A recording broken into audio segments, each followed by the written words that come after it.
So I just want to say at the beginning that if you haven't watched the episode yet, I want to offer a content warning around anti-fat bias. And if you just watched the episode, then I hope that there weren't any really difficult feelings stirred up for you by the anti-fatness. Some people listening to this may think I am being too sensitive or cautious, and that's okay. If so, you probably weren't personally affected by the episode. But I believe that harm reduction is a collective project, one that we are hopefully getting better at over time as more people find their voices, and we become better at practicing empathy on an ever-increasing scale. And because I like to assume the best about people, I sincerely don't believe that this show's creators intended any harm by this, or any episode. But harm is rarely caused intentionally. And I believe that we can better understand one another by legitimating one's pain, sensitivity, and difficulties, rather than by splitting hairs over whether or not a thing was actually harmful. Even if no harm was intended, harm can, and often is, still caused, because intent is different than impact. And we can still apologize or offer condolences to one another for hurt feelings, even when they aren't our intentions.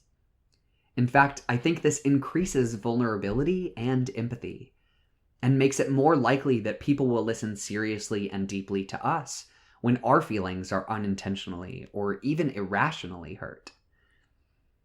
And whether or not you personally find this episode to contain anti-fat bias is certainly around us, especially present in media. And every single one of us can continue to take steps towards undoing our own internalization of discriminatory bias to reduce harm for all. All people are worthy of love and care, and being fat is not a bad thing to be. But if I have somehow offended you by offering this content warning, or by my sensitivity to potential sources of harm, well, then I am sorry your feelings are hurt. I hope they aren't so hurt that you don't stick around, but in the least snarky way possible, if respecting what other people need to feel safe and affirmed feels too difficult for you to hold, then I encourage you to think honestly about the curiosity of being hypersensitive to other people's sensitivities. In any case, my goal is to hold space here for as many people as I can. I recognize that even though there is room for everyone in the world, there won't be space for everyone under the umbrella of my words or these meditations. But I just want you to know, literally whoever you are, whatever you believe, and what your sensitivities may be, that you are welcome here. That I promise I do not mean to cause harm with my words, and I know that every person's body is worthy of love, care, and respect. Frankly, the whole idea of laziness is one I personally struggle to accept, if not outright reject. If you are interested in learning more about this, I encourage you to check out the book Laziness Does Not Exist by Devin Price. But I digress. If we were to back away from my ideological disagreements with the episode, and to focus instead on what I enjoy about it, or maybe even better, what this episode might teach us about meditation, I think we might discover the value of balance, of enjoying the process. On one extreme, we have Jake, who is caught in a cycle of avoiding difficult things, and on the other, we have businessmen, poor souls who are lost without jobs, and who work for the sake of working because they don't know how to do anything else. They don't even understand why they're working, or what they're working for. They just follow orders and their own impulse to keep being efficient, even if that efficiency is counterproductive. And I personally think that American culture slants heavily towards this side of imbalance. Many of us are taught to identify with our jobs, or the jobs we might one day have. Often, it is one of the first things we talk about when someone asks us about ourselves, or one of the first questions we ask when meeting someone. Oh, what do you do? Or if you don't work yet, then it's, what do you want to be? And very few people answer with kind, or empathetic, or loving. It's always doctor, lawyer, teacher. Not that there is anything wrong with these things. Many careers allow for the ability to do fantastic and valuable work that is meaningful to a person and helps benefit others. But we are so much more complex than the jobs that we do or do not hold. And many of the systems that these jobs are a part of are more profit-driven than people-driven. More importantly, if we forget how to do anything other than our jobs, then we have lost ourselves because we have lost balance. And the constant pursuit of maximum efficiency, along with the expectation in many jobs that we work fast and work perfectly like machines, is unreasonable and inhumane. This fast pace and constant productivity leaves a lot of us feeling like we aren't valuable enough, like we aren't contributing enough, like we aren't enough. And these things are simply untrue. And they can cause you to feel guilty for slowing down, for taking the time and space to rest your body and refresh your brain, which is one of the many benefits of meditation. So that's enough of my perspective for now. Let's get into our sit, shall we?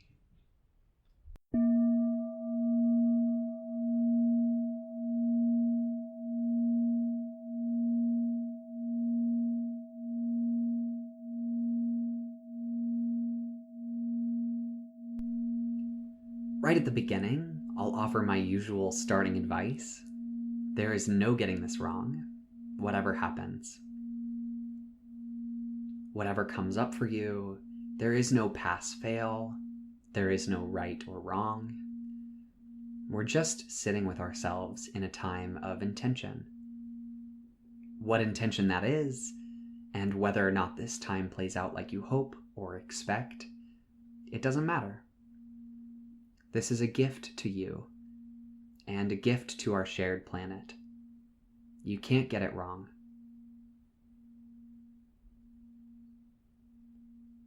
And from that spirit, I invite you to bring your attention to your body. Notice your posture. Are you sitting, lying down, standing up? Whatever your posture is, let's start by just noticing it. To sit and know you're sitting, or stand and know you're standing. Once you notice what your posture is, see if you'd like to make any adjustments to it, to bring a greater sense of balance to it. The balance we are looking for is a balance of alert and relaxed. We want to be present for our experience, ready to discover what comes up, but not overbearing, not too alert. And similarly, we want to be relaxed, not so relaxed that we're likely to fall asleep, but if you do, that's okay. Sometimes you just need a nap. But if you're feeling particularly tired, maybe balance for you means a little more alertness. So maybe standing up if you're sitting, or sitting up if you're lying down. Or maybe your eyes are closed and you want to open them. If your eyes are open, if you can, let go of worrying too much about where your focus is. Just pick a point, maybe several feet in front of you, wherever your eyes easily gravitate, and then let your focus go. Your eyes can be half open if that's comfortable for you. Whatever feels right. And you can experiment with this, right now and over the course of our time together. What feels right one day may not feel right the next. But sometimes you can also settle into a posture that pretty consistently feels good to you. Some relationship with your body that brings you into this balanced state of alert and relaxed. It's okay if you need to keep making adjustments throughout our time today. Our intention is to be still and comfortable. comfortable, because it is hard to be open to ourselves and to our bodies if we aren't comfortable. And still, because by reducing stimulus, by limiting or slowing down the usual pace of your life and your work, you can discover new parts of yourself and notice the subtler sensations that you sometimes overlook. Like the pace and deepness of your breath, or the steady sensation of your heartbeat.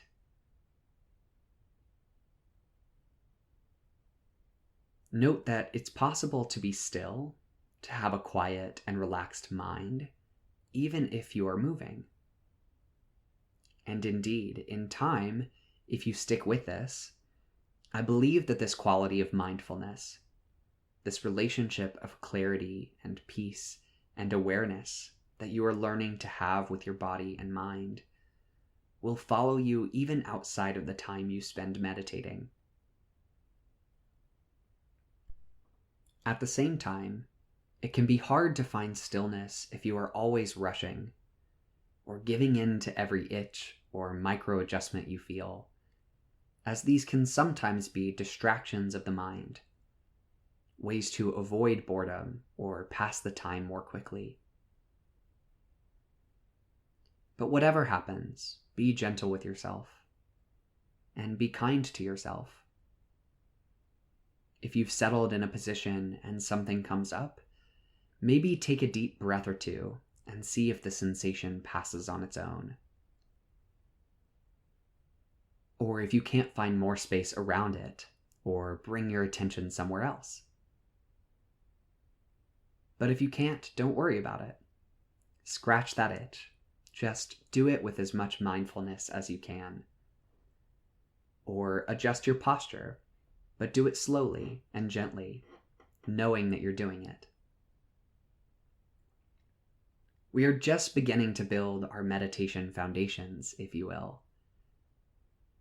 In time, maybe you can find more discipline to sit still or sit through it, or find more patience or acceptance, or whatever it is you need to observe instead of take action. But you're not going to find those things just because you want them, or because you expect yourself to have them right now. We come back to the reminder that there is no getting it wrong.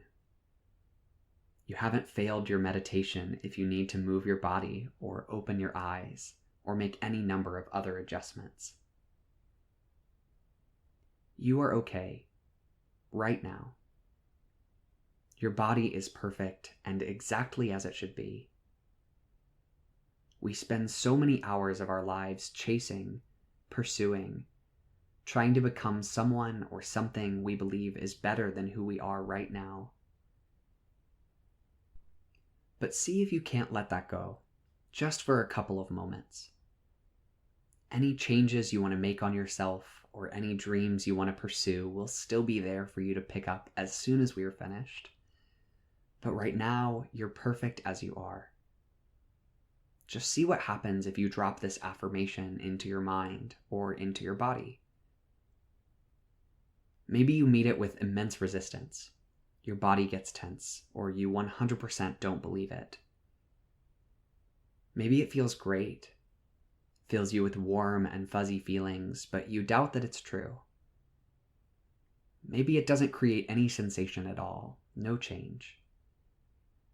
Whatever arises, see if you can welcome it with curiosity. Where do you feel these things in your body? Again, no right or wrong. Just see what, if anything, comes up for you as you sit with this idea that you are perfect just as you are.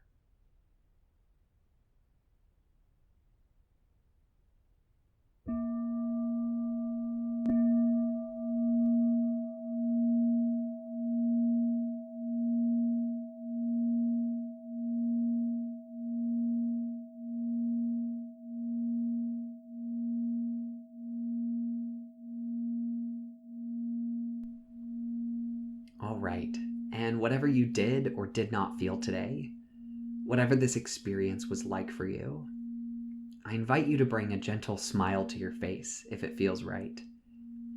Maybe give yourself a hug or wiggle your fingers and toes as you slowly come back to whatever you set aside to have this time.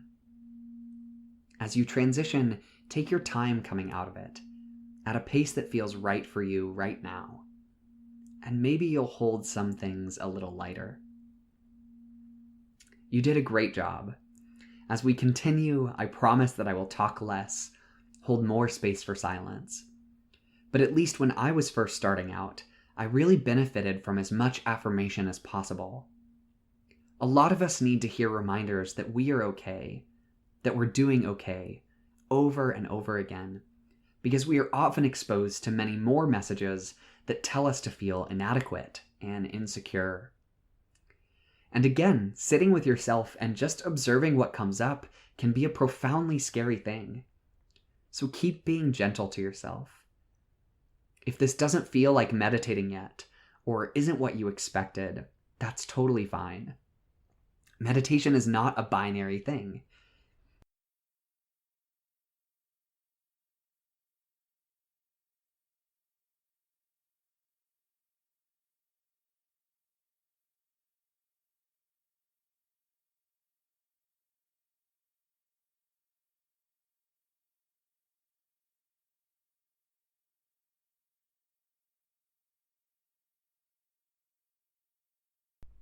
As we continue, I will give less constant support and offer more time for you to practice things like concentration or open observation.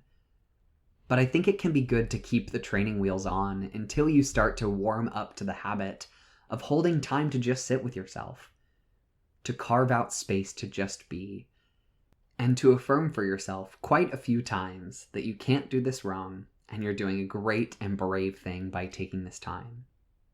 I really believe that you are. But if this feels too simple for you, you can feel free to jump ahead. But if this is your first time trying to meditate, then I encourage you to just keep enjoying it as much as you can. Don't worry about what you're experiencing as opposed to what you were expecting. This itself is a huge benefit of meditation, the ability to practice this, to accept whatever comes up.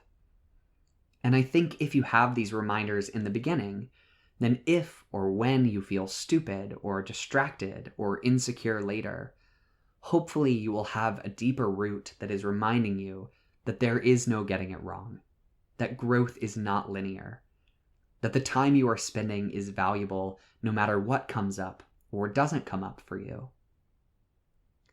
And that concludes our time together for now. I look forward to being with you next time. Take it easy, adventurer.